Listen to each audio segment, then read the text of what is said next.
In an age when the great religions were yet unborn, amid the mountains of the Iranian plateau, a legend of light was born. Mithra, the god of brightness, truth, and covenant.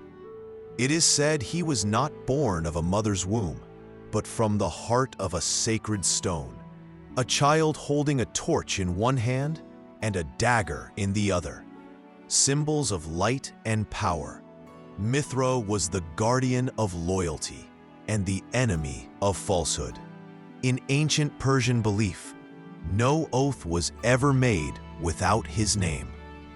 He stood as a bridge between gods and men, bringing justice and light to the darkness of their souls. As centuries passed, the name of Mithra crossed the borders of Persia.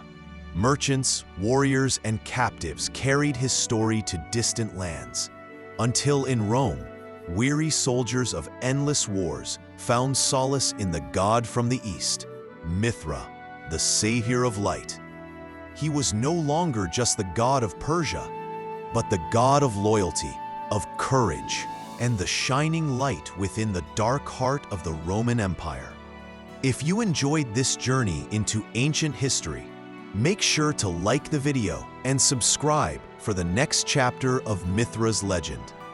In the 1st century AD, deep within the Roman Empire, an Eastern faith quietly began to take root, the cult of Mithra.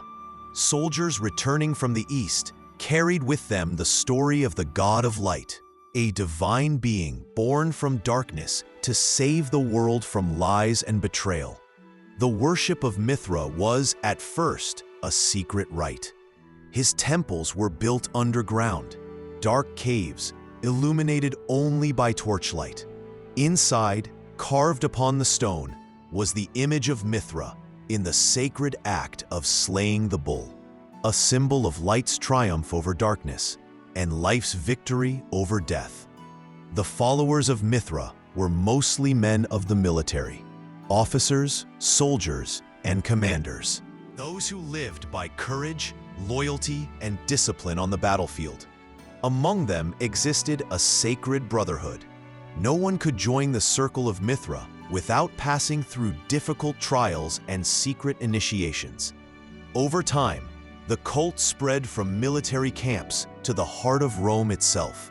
By the 3rd century AD, Mithraic temples could be found across the empire, from Britain to Syria.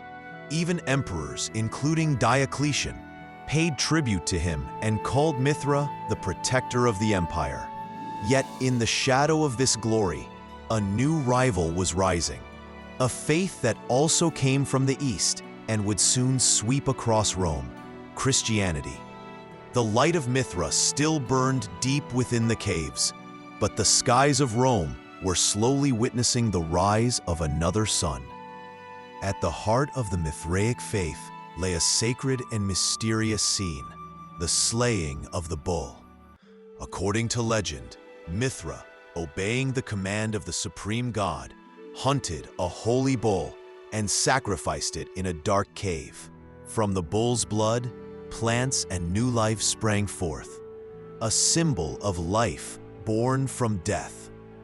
This act was the cornerstone of Mithraic belief, a sign of the victory of light over darkness and of sacrifice for purity and cosmic order. In Mithraic temples, the image of this bull slaying was always placed at the center, and only the chosen were allowed to participate in its secret rituals. These ceremonies included hidden rites, oaths of loyalty, and the 7 stages of initiation, from the humble traveler to the Holy Father. No woman, nor any person lacking loyalty, was permitted to enter this circle of mystery. For the followers of Mithra, the bull's sacrifice was more than a myth. It was a reminder that to reach the light, one must first pass through darkness.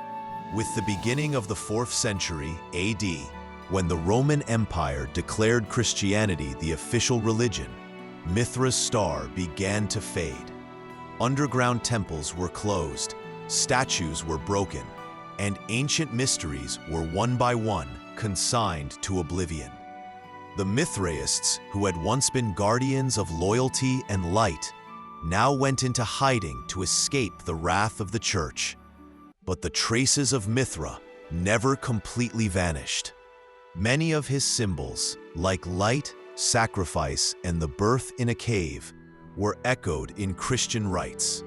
Thus, although the name Mithra was buried, his spirit remained alive in the heart of history, like an undying light in the depths of the civilization's darkness. In the end, this story is a reminder of the fate of all great beliefs, that no light truly dies forever, it merely changes its face. Thank you for staying with us until the end of this video. If you enjoyed this journey into history, please like the video and subscribe to the channel. Read history so that history does not repeat itself.